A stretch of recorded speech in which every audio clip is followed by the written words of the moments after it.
We are out here today at Six Flags Fiesta Texas, and we're here to do one thing. Check out Fright Fest updates. But before we do that, we gotta go inside and see what we can see.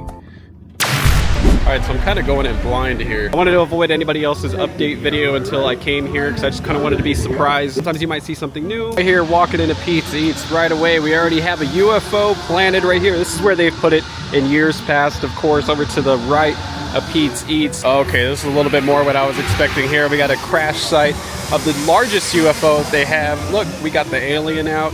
Nice to see a return of him every year. Always get worried that we might lose him to some unfortunate event, but we do have him and his little pal over here impaled. Actually, I think he's kind of more of just a morphed zombie human homunculus sort of figure. Of course, I do like to make the tradition to make a walk through the boardwalk. Usually there isn't anything up here as early as August. Honestly, it is feeling a little barren, but we do have the Haunt Emporium open, but a lot of open space out here, like they are getting ready for something. I do think that we will be seeing a return of the clown theming. I would love to see it just extend to the entirety of the boardwalk and just have scare actors all over the place. I'm right over here by Circuit Breaker, and there is an extreme scare zone that they have over here. Is there one over here? Let's go see it. No, let me know when you see it. Do you see the extreme scare zone anywhere? Because I can't find it. Oh wait, oh there it is, guys. Yes, so clearly we are seeing the return of Hell Valley. It does look like they have a lot of the props, a lot of the grounding down. Well, maybe not all the grounding. They might have to come out here and put some mulch or something out here in the front, maybe some rocks. I'm not too sure what they're planning on doing this time, but they do have it all decked out and ready to go this year. Here at the VIP Lounge in Crack Axle Canyon. I actually haven't come in here in quite a long time because actually I upgraded my pass recently to a Prestige Pass from the Six Flags Plus because Prestige Pass.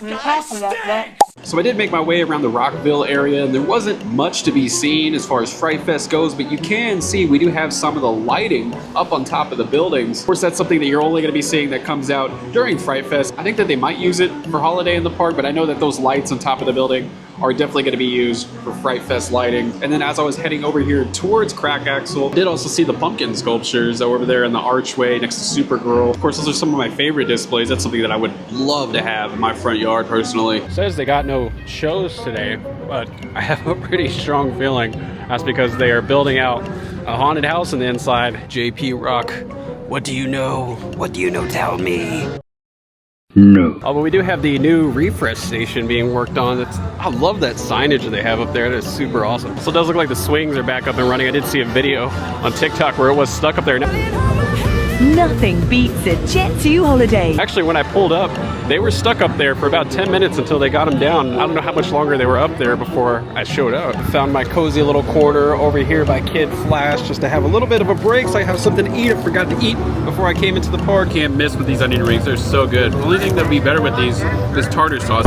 Tartar sauce. Is that a crazy thing to say for onion rings? Nobody ever comes and sits over here, even though it's like some of the most shaded tables that you could possibly get. It's like my little hideaway. Shh, don't tell anybody. Yeah, look at that. We got the carriage out and the Scream pumpkins, of course, and we also have another pumpkin sculpture over there. And he's not Jack the Pumpkin King, but he's pretty dang close. Honestly, probably would take Jack down with one swipe. We got the Scream pumpkin out. We got the king over there with his giant arms swinging. Also, we got another statue, sculpture that I did show earlier, obviously, but gosh, I really love these. These are amazing. And looking around, not seeing much else, but I am seeing another Scream pumpkin. This is a fan favorite of a lot of people. I really like them. I like it. I didn't like them at first, but I do like them now. And there's not too much over here in the plaza area of the park. I actually don't even see much lighting other than the lighting that's already here usually. But over here on a side note, we have a new production coming soon over here. We do have somebody working on artwork over here. Looks like they're doing some repainting or something. Got a bunch of paint cans over there. Oh no,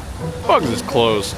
Pretty sure I just saw it open not that long ago. I've actually never seen like 3 logs just on the lift right there like that. It's pretty crazy looking. So not much sign of Fright Fest over here at Sanger Fest. Nothing is put out over here. We do have a lot of space cleared open and ready for Fright Fest to come, but no signs of it over here. Of course, there's a lot more to come in the coming weeks. Been some recent updates on some haunt mazes that are confirmed to be coming to the park. Released on sffTsource.com. They confirmed that we are getting Saw Legacy of Terror. Of course, you can guess what that is. You're going to be stepping into the world of Saw. I don't think there's any other way to really explain that one. Then we are getting Cinema Slasher, presented by M&M's. It's inspired by a popular maze that was at Knott's Berry Farm, believe it or not. I guess with the merger and everything, that makes a lot of sense. It says it's a nightmarish movie reel where slasher icons and scream-worthy tropes come to life. So I guess all the things that you were scared of from old movies, you'll see it there, I guess. I actually don't know anything about the one that was at Knott's Scary Farm. I'm not extremely familiar with it, but I hear it's good. I just haven't seen it. Hexen House, presented by Snickers. Looks like you'll be heading into a witch's cottage, I think is what it says. Looks like you'll be coming across cursed relics and ancient spells, and then they'll be awaking something sinister. Ooh, that sounds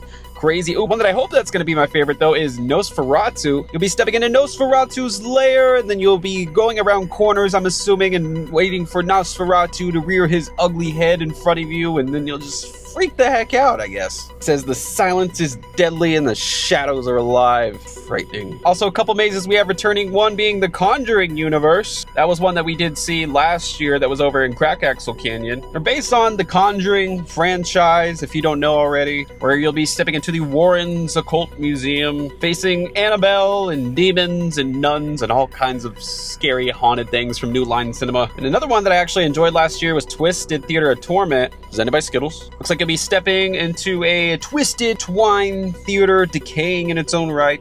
Watch out for Mr. Tingles. Either a really cute pet or an extremely terrifying man. I guess you'll have to go to find out. So besides the houses, I think expect a lot of the same stuff that you saw last year. I think pretty much everything will be in almost the exact same place. Don't quote me on that, but the way that I'm reading it right now, that's what it seems like. But anyway, I just wanted to pop in. Anyway, past me, go ahead and take the reins. All right, that is it for Fright Fest updates. Of course, not a lot, but still a lot more than I expected. We're a little less than a month away from Fright Fest. I can't believe it. This time has just gone by so fast. I think that my next trip will be to SeaWorld, San Antonio, to go check out to see if there was any Halloween updates. We'll be back here again at least one more time to do some more Fright Fest updates right before Fright Fest actually opens. Okay, I gotta get in the car. It is too hot. It's hot in Topeka. But of course, let me know, is there anything I missed? Do you want me to come back and check out anything else? I do try to be very thorough when it comes to the updates. I'm only one human being. I can only find and discover so much. But if you have any questions for me related to the video, or it could just be something related to me, maybe you just want to know something about my life or how I vlog or anything, just let me know down below. I'll answer every single one of you amazing, gorgeous people. Anyway, enough with the whole spiel. If you like the video, subscribe if you want to see more videos like this. But that being said, have a good day.